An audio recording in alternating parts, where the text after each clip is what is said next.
السلام عليكم ورحمة الله وبركاته أشما هركا فوني وردفتو تفوزي توب جرى جرتو بكما جرتنيتي نجيني ورحمني ربي سوالي هاجراتو سنجتشا ورموني أمنتي غرغرا وردفتا هندي خيسان أكم جرتو نجا جرتو أني نجاك أبقالة ربي الحمد لله وردفتو تقيا جالتمو في كبجمو أني فوزي توبي فوزي توبي نموني هارواتاتن سبسكرايب لايك شير gochuu hin irraanfatinaa isiniin jecha hadha sagantaa bareedduu takkaan tan baay'ee itti gammadee qabadhee isinii dhiyaadhee jira. Sagantaan sana keessattis waa'ee Hawwii fi Naasir Aanolee akkasuma ammoo obboleettii teenya Zaaraa sanyii Oromoo isii jettu qabadhee isinii dhiyaadheen jira. Hanga dhuma sagantaa kiyyaatti na waliin turaa isiniin jedha. Jalqaba irratti akkuma isin jedhe namni yeroo jalqabaatiif gara yuutuubii kiyyaa dhuftan sabiskiraayib laayik gochuu hin irraanfatina. Namoonni yaada qabdan yaada keessan koomentii jalatti naaf barreessaa isiniin jedha. Akkasuma immoo yeroo muraasa booda inshaalla sagantaalee babbareedoo garaagaraa qabadhee yuutuub kanarratti ni dhihaadha. Ammaaf ammoo mana madaamii keessa waan jiruuf haalli naa hin mijanne kanaaf amma waan gaggaarii qabadhee isinii dhiyaadhuuf na yala hin badinaa isiniin jedha. Hordoftoota kiyyaa jaalatamoo fi kabajamoo. Amma gara sagantaa dhufeetti hogguu deebi'u sagantaan ani qabadhee har'a dhufe waa'ee Hawwii fi Naasir Aanolee akka isaan cidha godhachuu deeman guyyaa muraasatu akka hafu Saaraan yuutuubii isii irratti nu beeksistee jirti. Kanaaf baay'ee gammadee jira. Baga gammaddan isinis warroonni yuutuubii kiyya jalatti argamtan namni gaafa hamaallee ta'e gaafa mishaallee dalage akkuma mishaa isaatti farfama gaafa badaa dalages ammoo akkuma badaa isaatti gorfama. Kanaan wal jajjabeessinaa jechuudha. Gara biraatiin ammoo hanga dhumaatti yoo na waliin turtan waa'ee yuutuubii obboleessa keenyaa na aslii jalaa cufamee ture. Yuutuubii isaallee gara bakka duraatti deebi'uuf waa xiqqootu hafa waan baay'ee nama gammachiisu tokko. Hadha gammachuun tiyya tana lamaanii hundi keessanuu baga walumaan gammannee isiniin jedha. Jalqaba irratti Hawwii fi Naasir namni hin beekne hin jirtanii yoo wallaaltanis Hawwiin tadhiyoo tana amantii musliimaa qabatte Naasir Aanolee illee ammoo namni hin beekne hin jiru. Gara mucayyoo tanaatti irra dhaabbachuudhaan ilmaan Oromootiif fakkeenya ta'e Oromoo qofaa fi miti akka nama Itoophiyaa keessaatitti nama fakkeenya ta'e Naasir jechuun kan wanta inni hojjete dinqisiifachuufis jechoonni nama hanqatu.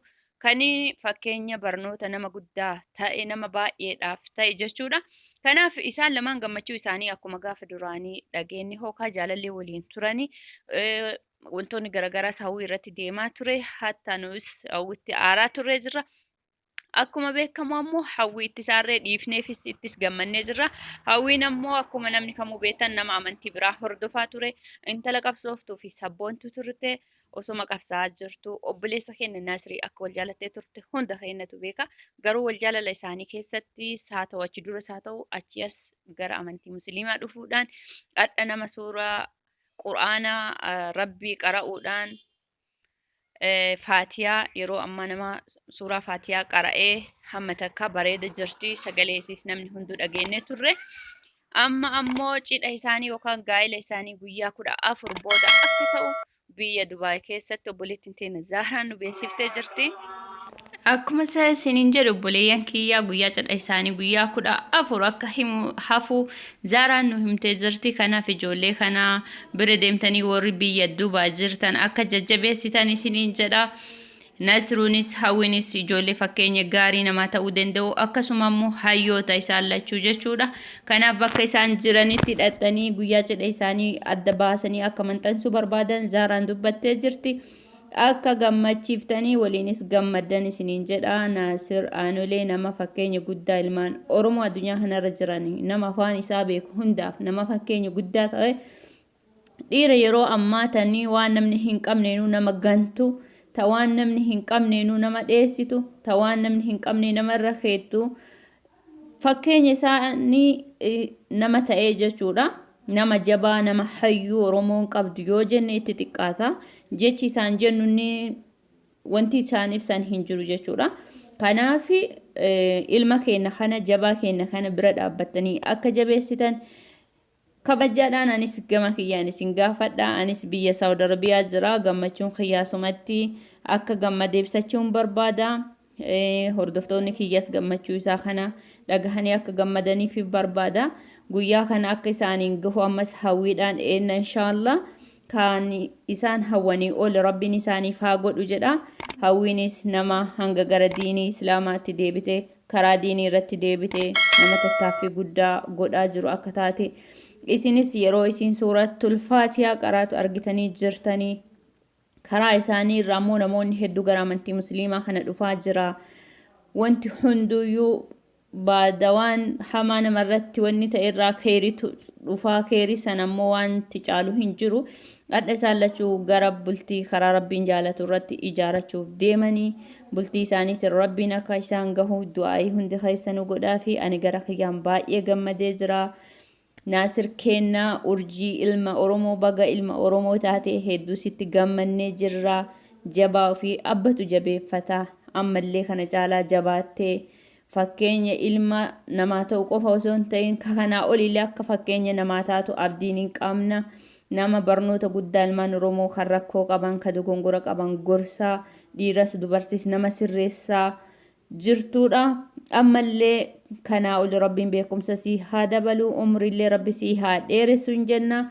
Ilma si caalu kan kana caalaa ilma saba kee akkuma saba kee gammachiiste biyyas gammachiisee sillee gammachiisu rabbiin si haa kennu jenna. Obboleettiin teena Zaaraanis gammachuu isaan lamaanii akkuma isiin ibsite Nasroo anaaf obboleessa ta'eeti. Nasroon si qofaa fi miti nu hundaaf obboleessa. Zaaraa teena bareedu jaalatamtuu fi kabajamtuu intala Oromoo Saaraa sabboontu. Atis baga ittiin kanaan si gahe siin jenna. Kanaaf hundi keessanuu cidha isaa irraa hin hafinaa bareechisaa fi iddoo fi bakka guyyaa yoo isaan isinii maxxansan irratti hirmaadhaa. Guyyaa gammachuu keessanii rabbiin gammachuu dachaadhaan godhee ittiin isin haa ga'u isiniin jedha. Asumaan ammoo gara asliitti taraa gara asliitti yeroo taruu asliin akkuma namni hunduu beennu yuutuubii isaa guyyaa muraasa jala cufamee ture. Haa ta'u malee galanni ilmaan Oromootiif rabbiif haa ta'u jalqabarra galanni rabbiif haa ta'u itti aansee galanni ilmaan Oromootiif haa ta'u. Ilmaan Oromootis alhamdulillahi bira dhaabbachuudhaan hamilee isaa facabee itti horaa jiranii. Ammas sheer laayik gochuudhaan sabiskiraabii gochuudhaan aslii bira dhaabbadhaan kabajaa isin gaafadha. Mucaan kun yoo inni badii qabaate arraba nama arrabsu malee fayyaalummaas ta'ee namummaas ta'ee sabboonummaas ta'ee nama sirritti qabuudha. Dhugaadha dogongora namaa dhossuu dhabuu danda'a. Garuu dogongora namaallee hunda namaa hin dhossine jechuu hin dandeenyu. Gocha isarratti ergan wanta namni isaan jedhu wanti namni isaan maxxansi jedhu waan baay'ee kanaa olittu isa biratti hafe waan inni gabbaase caalaa jechuudha. Kana beektanii dogongora isaa kakalee tareef inni badii guyyaa takka hookaa jecha takka hookaa immoo haasaa isaa keessatti haasaa safuu keessaa ba'e irratti saniif jetta warri hamtuu isaatti gammaddan. Mallaqa isaa doolaara 6,000 jalaa bade warri gammaddan kun gaarii miti. Mucaa kana qabdanii gorsitanii mucaa wanti kun sirraan bareedu ati nama kanaati ati nama hayyuudha nama dhugaalee dubbatu nama sabaaf dhaabbatu jettanii ufi qabdanii sirreessuu qabdan malee baga jalaa gubatee baga akkas ta'ee warri jettanii isa arrabsita iddoo hedduu jirtu. Kun ammoo isin hin fayyadu ammoo nama isa jaalatutu caala nama isa jibbu jechuudha. Kanaaf Oromoo wal jibbuurra wal jaalatee wal gorfachuutu irra bareeda isiniin jedha. Asumaanii namoonni asliidha chaanaala isa haarawaa quba hin qabaatin chaanaala aslii onnee sabaa kan jedhu dhaxxanii sarchoo gootanni argattu sabiskiraayib godhaa fi isiniin jedha. Ilmaan Oromoo bakka jirtanitti isinitti haa tolu. Kanarraa hafee rabbiin nagaan viidiyoo biraatii waliin nu haa deebisu. Nagahaan naaziraadha. Hamtuu fi badduu rabbi isinirraa haa qabu. Laayik sheer gochuu hin irraanfatina. Laayik ammoo garaa isin hin qabin laayik gas.